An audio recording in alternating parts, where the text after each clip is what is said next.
I hope maybe you got to enter into some new territory or rediscover the thrill of what it means to be on the front lines and to share your faith and to live it out and to put away a boring Christianity and to be like, oh man, this is actually how I can experience God. It's not just a duty to obligatory or to do out of obligation, but a joy that we get to partake in. And so, so this week, again, we're just kind of hitting different things each week, and we're talking about food this morning. Amen?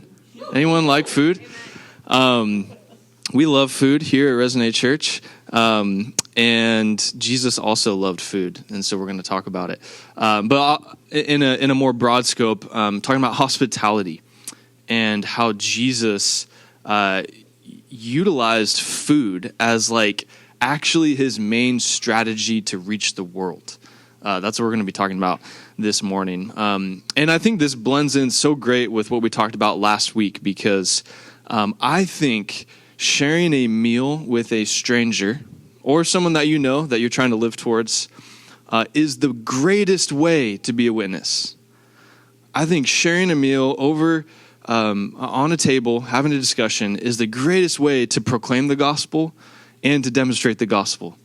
Especially if we cook for them or we pay for their meal or whatever, right? I really think this is the best way to do it. And so I think these 2 weeks kind of go hand in hand really well. So before we get started, I want to lay some groundwork and talk about food for a little bit, okay? Food and hospitality. So food is not just a commodity. It's not just a necessity for us. Like, yes, it is a necessity to survive, but it's so much more. Food is symbolic of so much. And so I want to kind of peel back the layers of what this looks like and how Jesus, the God-man, saw food. I'm going to be referencing a couple of books in this sermon that I found really helpful and recommend for you guys to read. The first book is a book called A Meal with Jesus by a guy named Tim Chester. And he had some interesting commentary about our favorite coffee chain, Starbucks. Okay, he said this about Starbucks. What people want above all else is not just a latte, but it is a really cozy social atmosphere, seeking a refuge from the world. The cup of coffee they bought was really just the price of admission to partake of the coffee house scene. Starbucks is not selling coffee, they are selling hospitality. What a take, right? What a take. I agree with that. Obviously, we go there to get some coffee, but Starbucks like exploded, right?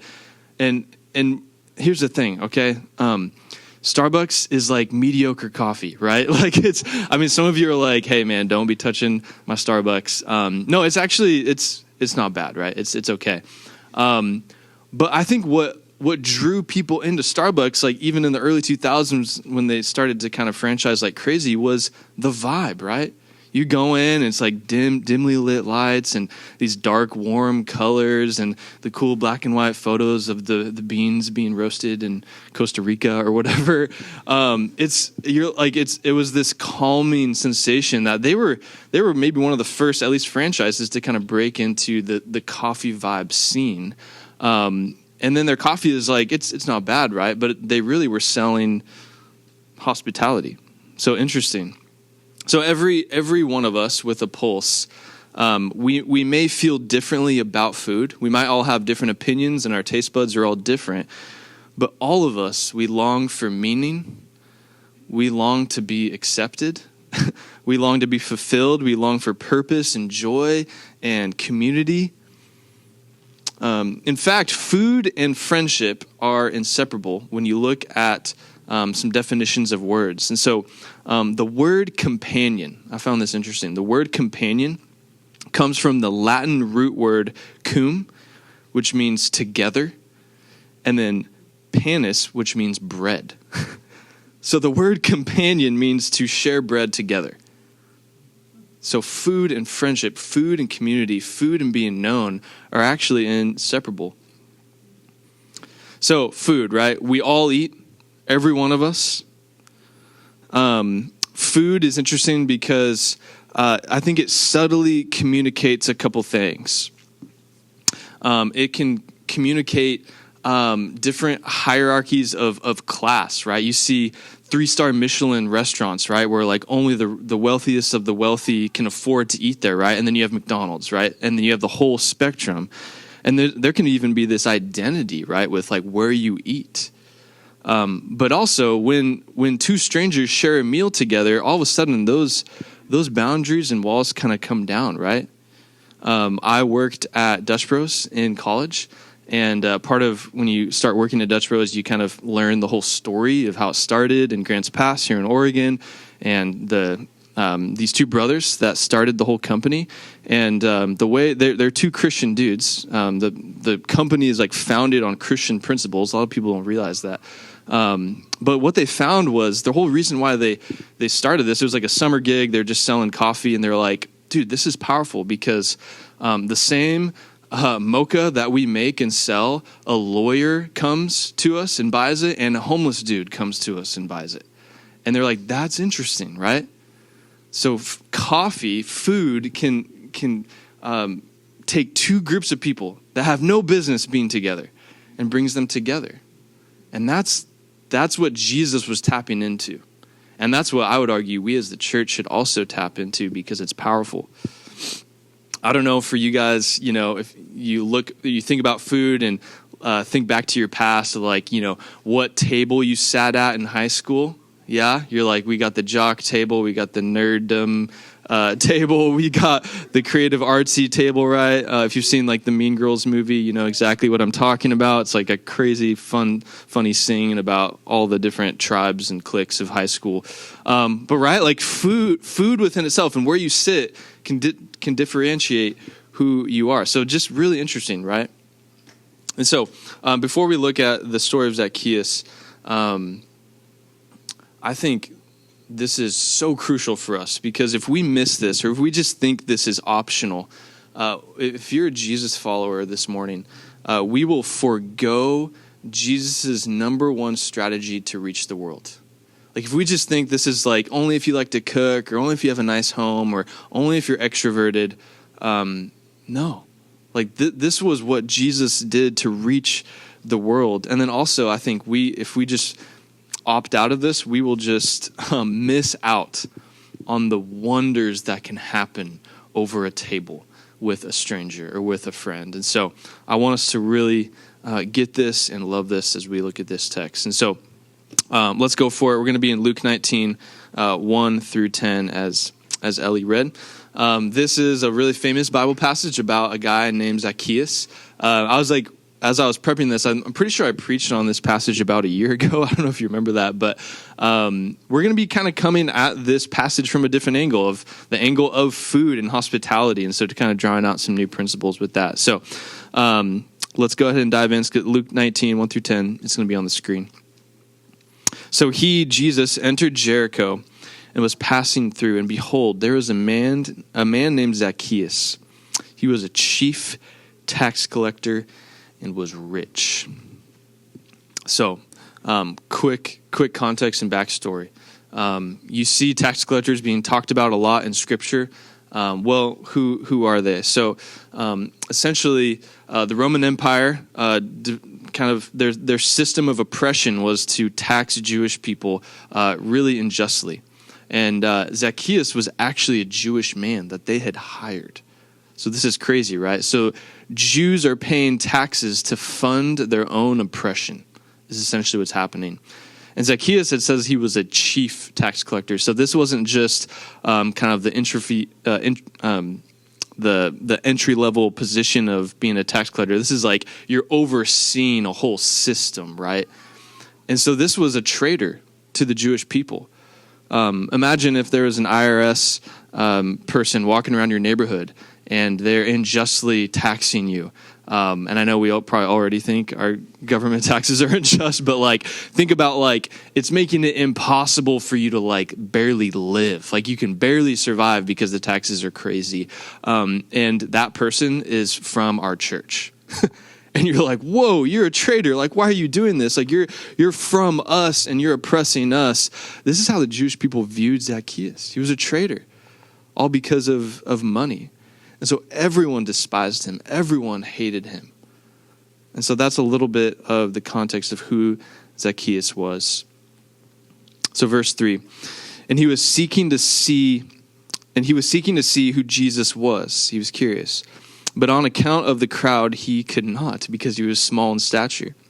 So he ran on ahead and climbed up into a sycamore tree to see him, for he was about to pass that way. And when Jesus came to the place, he looked up and said to him, Zacchaeus, hurry and come down, for I must stay at your house today. So he hurried and came down and received him joyfully.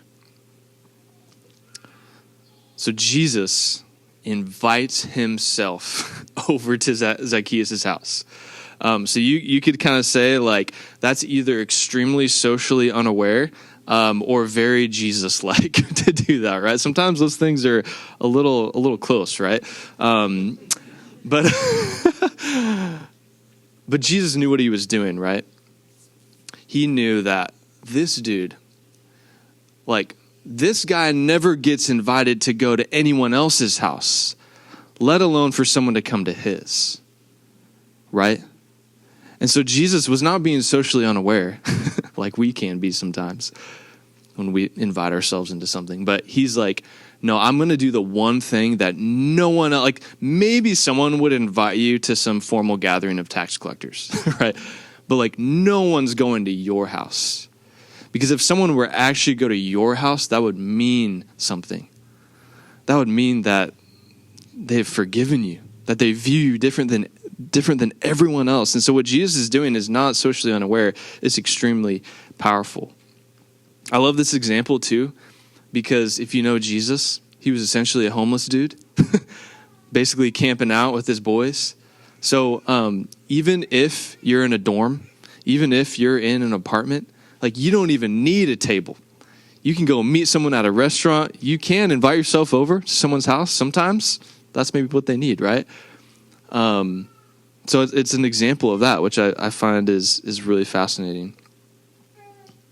In first century Jewish culture, to eat with someone, specifically to have someone over, meant so much more than I think what it does for us today.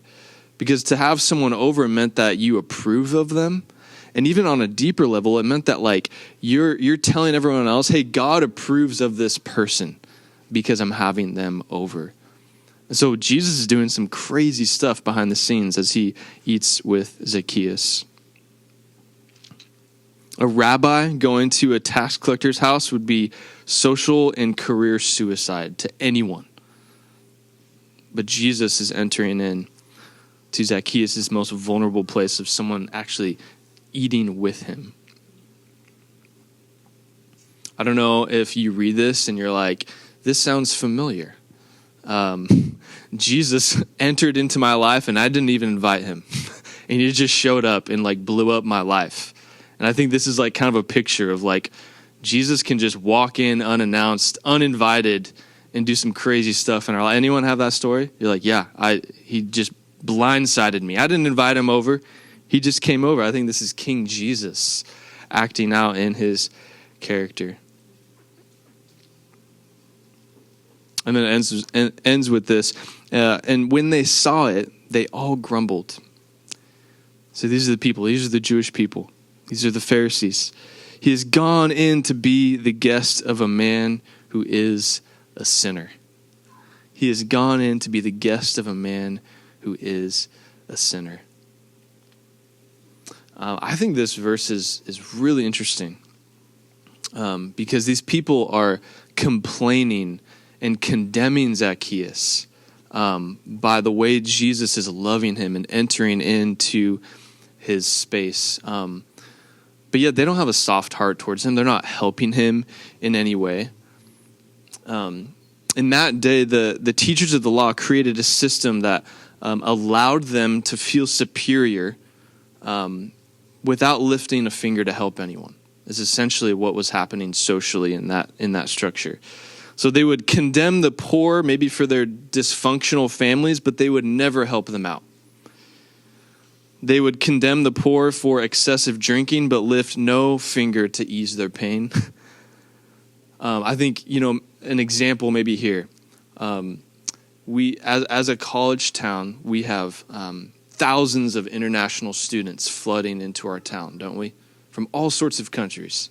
It's amazing. It's like one of my favorite things about living here.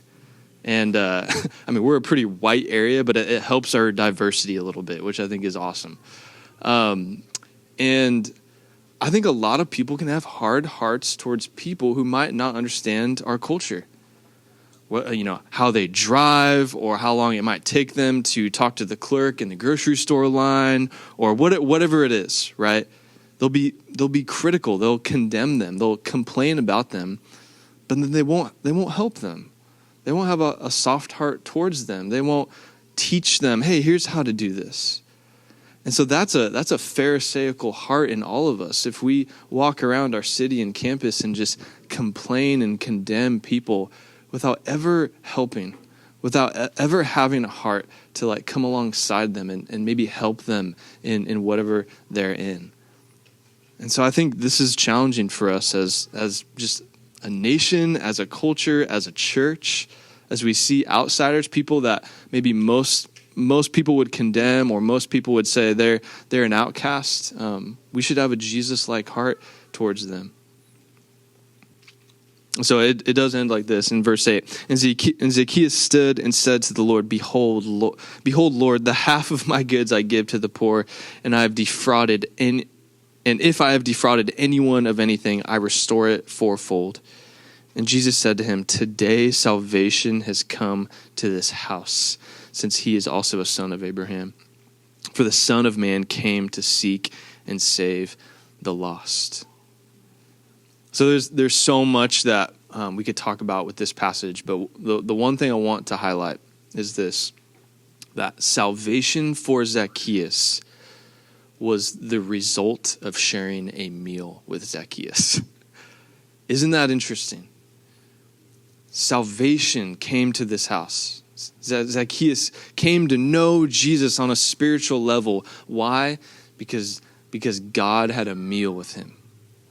God entered into his space. And I don't think this is just happenstance. I think Jesus did this strategically, on purpose. I love what it says in Luke 7:34. It says this, the Son of Man has come eating and drinking. I love that. The Son of Man has come eating and drinking, and you say, look at him, a glutton and a drunkard, a friend of tax collectors and sinners. And Jesus is like, yep, that's me. Proud of it. Our God came eating and drinking. This was meant to be kind of a diss on him. But he's like, no, this is a compliment. I'm a friend to sinners. So if you're a sinner this morning, Jesus is a friend to you. That's good news. That's good news for us. So what Jesus did at verse 10, and what we looked at, he came to seek and save the lost. Like that is a summary of his mission. That is what he did.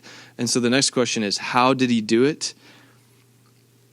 By eating and drinking. The Son of Man came eating and drinking. And so again, this wasn't just a necessity that Jesus did. This was, like I said, this is Jesus' main strategy to reach the world.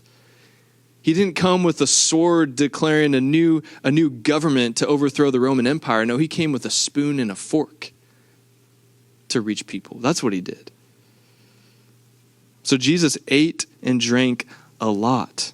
So much so that I talked about this last week, like that people would say, man, you're always hanging out with drunk people, so you must be drunk. Perception is reality, right?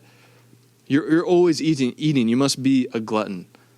Man, would that be so of us, guys, that the people we are hanging out with, maybe Pharisees and other people, would maybe criticize us. But would we be like, no, this is the mission, to seek and save the lost. And so be it. Call me a drunk, call me a glutton. But these are the people that I'm hanging out with. This is who I feel called to reach. And so may it be so with us. In the Gospel of Luke, food is referenced over 50 times. So here's some examples. In Luke 5, Jesus eats with tax collectors and sinners at the home of Levi. In Luke 7, Jesus is anointed at the home of Simon the Pharisee during a meal. In Luke 9, Jesus feeds the 5,000. Luke 10, Jesus eats in the home of Martha and Mary. Luke 11, Jesus condemns the Pharisees and teachers of the law at a meal. Luke 14, Jesus is at a meal when he urges people to invite the poor to their meals rather than their friends. It's a great passage. Luke 22, we have the account of the Last Supper. And in Luke 24, the risen Christ has a meal with the 2 disciples of Emmaus and then later eats fish with the disciples in Jerusalem. So I think we get it, right?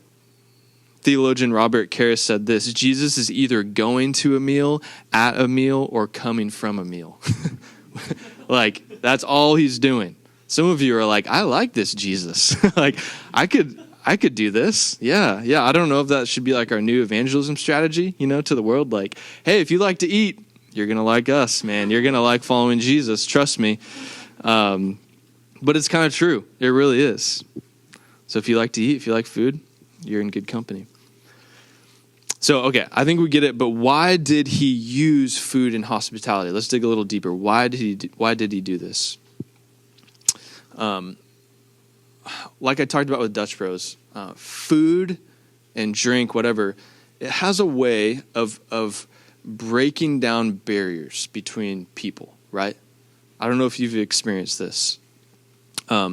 Living here in Corvallis, I've talked about this a couple of times, but we especially, I think, on the west coast of America, we are no longer this Christian nation where it's popular to be a Christian. It's actually becoming the exact opposite.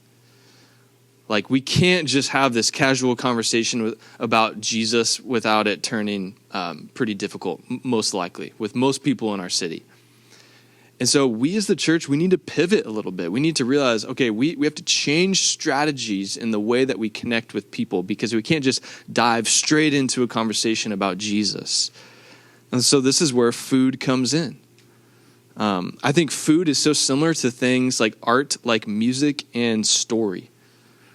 C.S. Lewis, who wrote the Chronicles of Narnia, if you've read that, he was famous for saying this line that fiction and fantasy is able to sneak past the watchful eye of religion. And what he meant by that is a non-believer who doesn't want anything to do with Jesus can read the Chronicles of Narnia, which if you haven't read that, you should, and you should tell your non-believers to read it, non-believer friends, and you should read that to your kids one day, because it's essentially the gospel, the gospel story in a fantasy series.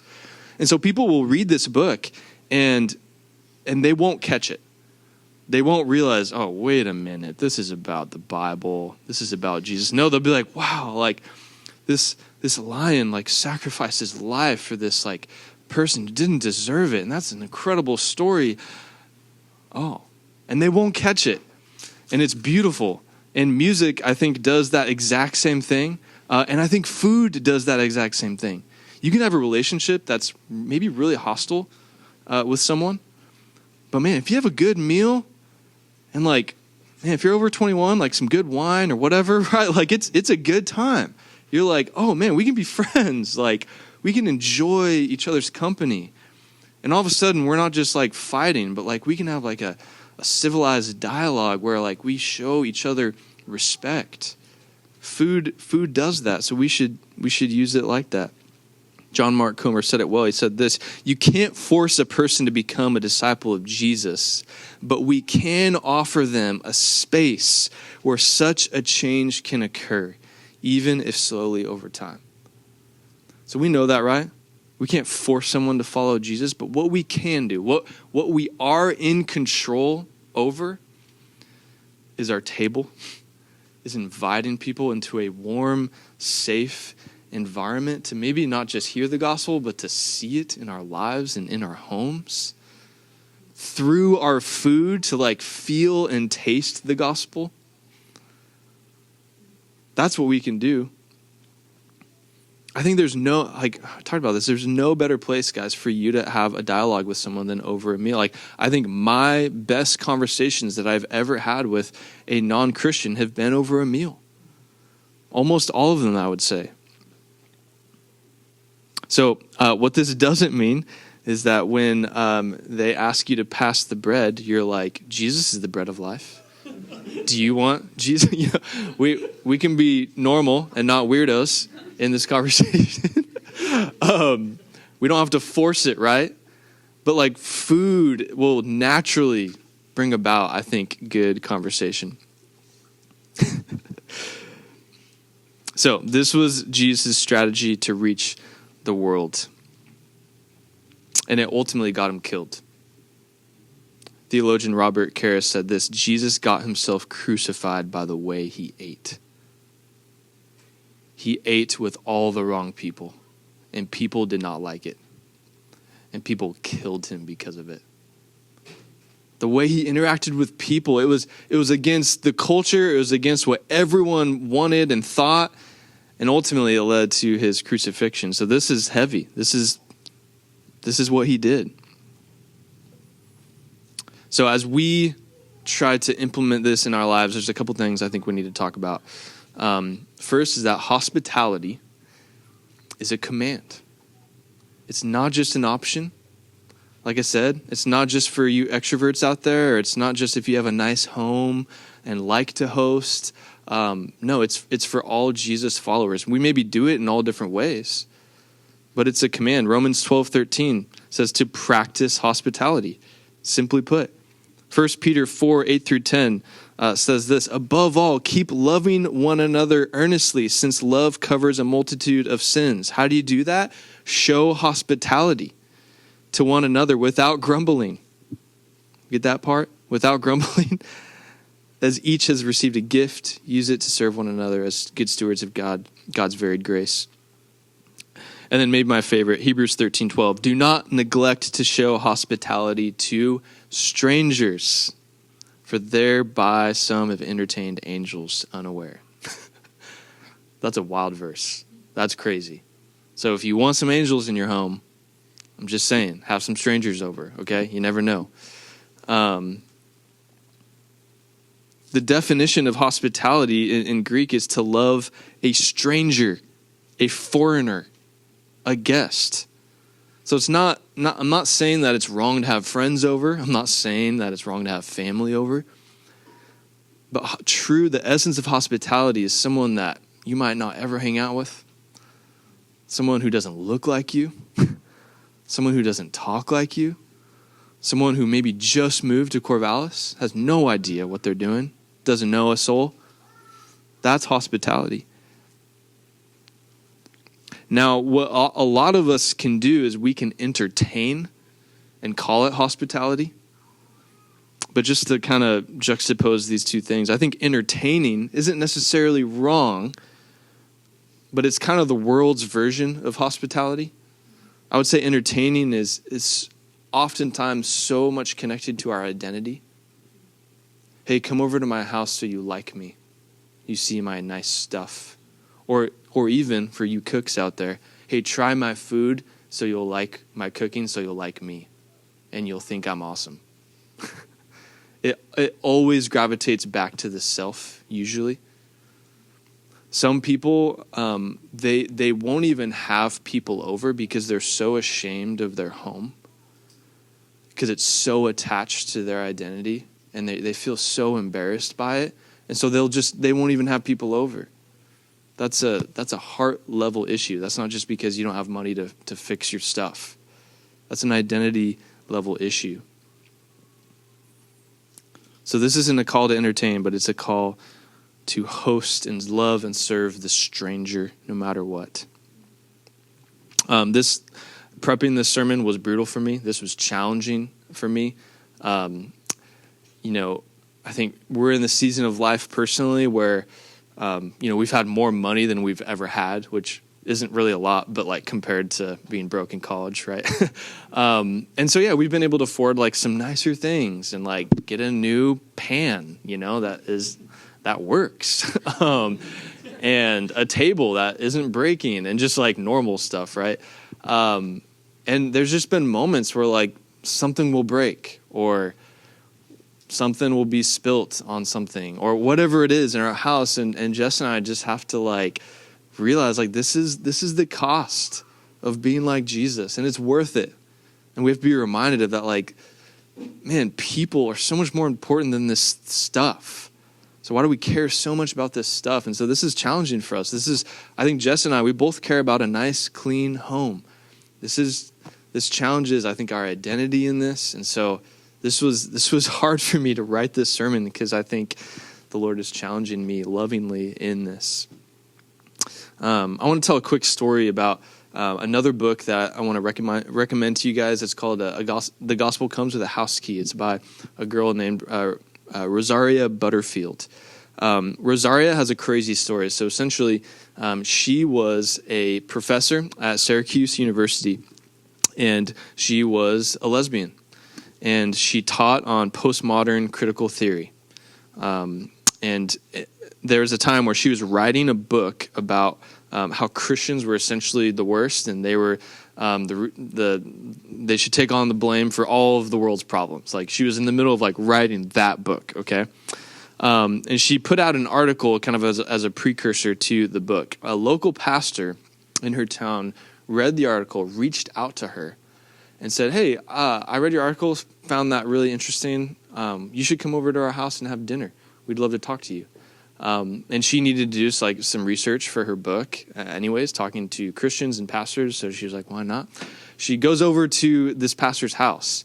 And for, I don't know exactly how long, but a series of dinners, probably over, honestly, like a year or so, having her over constantly, she eventually follows Jesus. And then now her husband is a pastor of a Presbyterian church, and now she's writing gospel-centric literature and repurposing her whole life. And to this day, she says, the thing that made the gospel tangible was sharing a meal with people who genuinely loved me. That was the thing that like ultimately changed her. So like, again, someone that you might see as like the furthest away from wanting to follow Jesus, and something as simple as food did something to her. Like, these people love me. They actually care about me. They want me. I'm the person that they might hate. But then she realized, no, they actually love me. One of her takeaways coming from the LGBT community was that she found that oftentimes the LGBT community can be more welcoming to the stranger than the church. Oh, man, what a challenge for us. May that not be so with us, guys. May that not be so with our villages. Man, that's so heartbreaking. And I know that's a general statement to the church, and it might not be true of us, but would a stranger feel so welcome around us and not feel like, I can't be in this room, no matter where they're coming from? A couple of quotes that I wanted to share from her book. She said this: radically ordinary hospitality does not simply flow from the day-to-day interests of the household. You must prepare spiritually. The Bible calls spiritual preparation warfare. Radically ordinary hospitality is indeed spiritual warfare. So this is not just fun and games. This is not just cooking, guys. Like, okay, at Village, when there are, if you're not a follower of Jesus and you enter into a village, I think the enemy is terrified. I think the enemy shudders at, oh no, this person is surrounded by Christians and they're eating. They have food. Oh no. Seriously, I think that is the front lines of spiritual warfare. So if you host a village, you should pray before Village. If you host a village, if you lead a village, if you're a part of a family that leads a village, you should pray. You should pray before. You should pray during. You should pray after. That is a holy warfare happening, and we should prepare accordingly. Another quote that she says that I think is so good. She says, and here's the edge: Christians are called to live in the world, but not live like the world. Christians are called to dine with sinners, but not sin with sinners. But either way, when Christians throw their lot in with Jesus, we lose the rights to protect our own reputation. I hate and love that all at the same time. Because I think so much of us, we want to keep our reputation. We want to be cool. And so many of us, we find our identities about the crew that we run with, don't we? And so sometimes, just to be real, in Village, when someone walks in and they're very different, I think that's a test for all of us to be like, how do I feel right now? Especially if you're the leader of that, how do you feel about that environment? We've talked about this a lot, but when our villages are simply only looking like one type of person, I think that's a red flag. I think our villages and our church should be diverse in ethnicity and personality and where you come and age, whatever it might be. In Monmouth a couple of years ago, in our family village, we had an adult man, a single man, who was part of an assisted living facility in town and was had a slight kind of mental disability, and so socially it was just hard. It was hard, and so there was moments where I had to lovingly pull him aside and be like, "Hey, man, you can't say that to her," or like, "Hey, you can't speak over someone," right? Like, so I was trying to like help him and coach him a little bit and trying my best to like be gentle with him.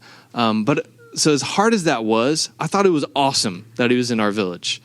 Like just the furthest person away that you would expect someone maybe to run with our crew, and it was beautiful because I think that's the picture of the gospel. And so there's a cost to this. There's a cost to your stuff. There's a cost to your identity and how you feel about your friend group. But this is the way of Jesus. It is.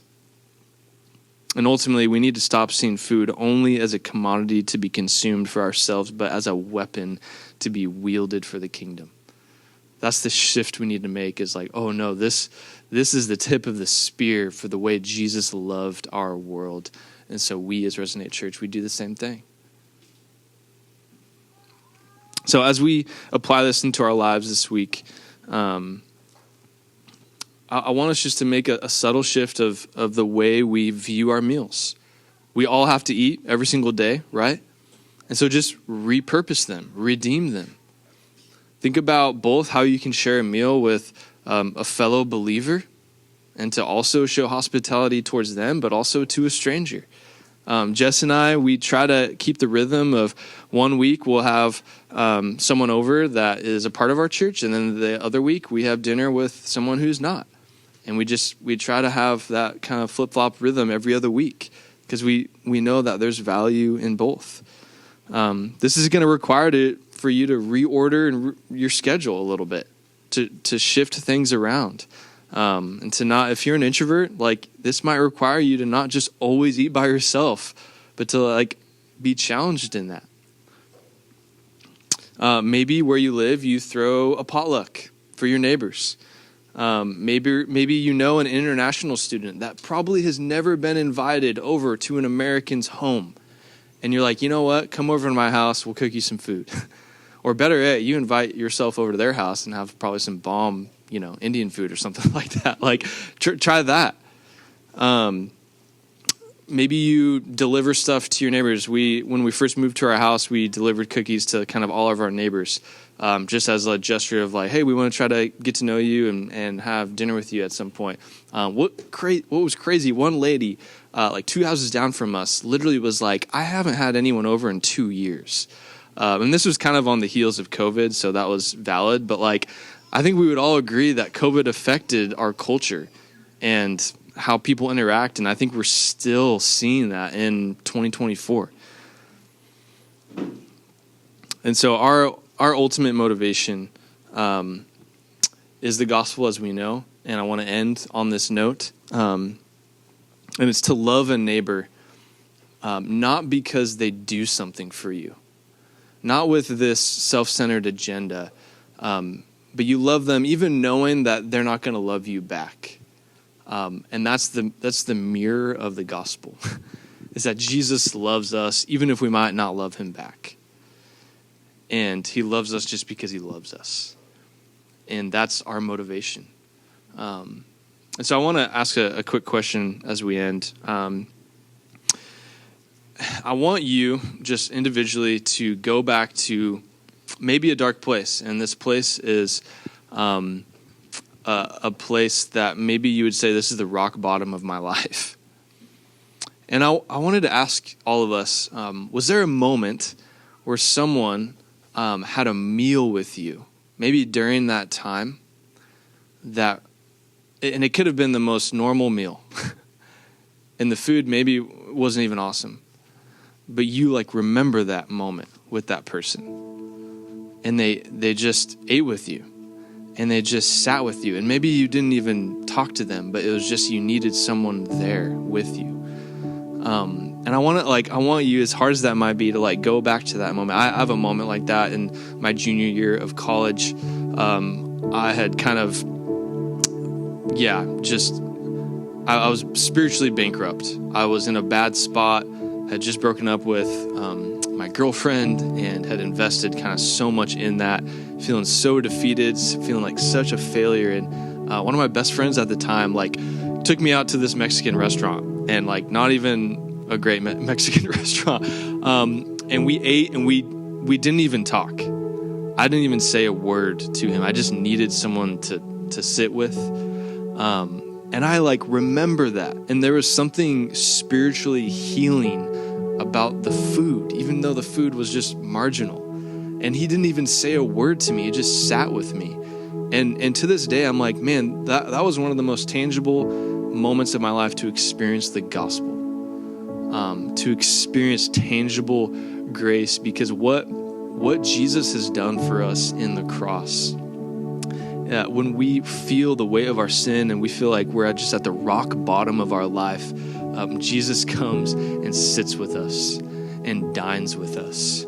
And he might not even say a word to us if we don't want to talk, but he just sits with us and listens to us. And we have access to him now because of what he's done on the cross. And so I want that to be the picture of like, man, us and invite us. We're all tax collectors, and Jesus sought us out and pursued us and invited himself into our hearts, even unannounced, even when we didn't want him. And that's our motivation to love our neighbor. That's our motivation to have the stranger over. And so would that be just what we think about when we worship and raise our hands and think about these lyrics? And then ultimately we're going to end with a meal. We're going to take communion this morning because Jesus, as I referenced, had a meal with his followers the night before he was betrayed, and we do this as a symbol of what he has done. That like his blood was actually shed for our sin, and his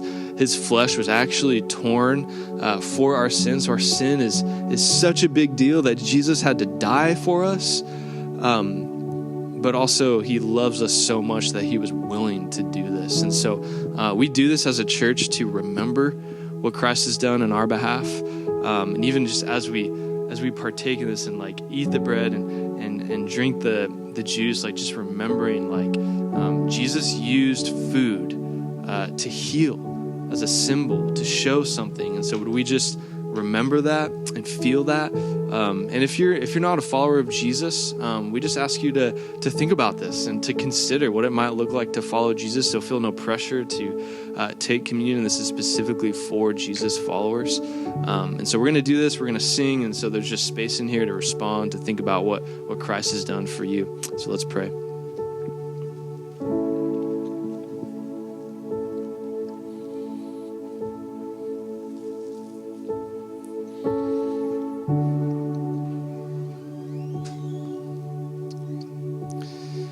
Father, there's no way for us to just kind of white knuckle hospitality and just kind of do it out of obligation, because we'll just give up, we'll bail, because there's no power in that. But we have to be reminded of how you have entered into our life. You have entered into the home of our soul.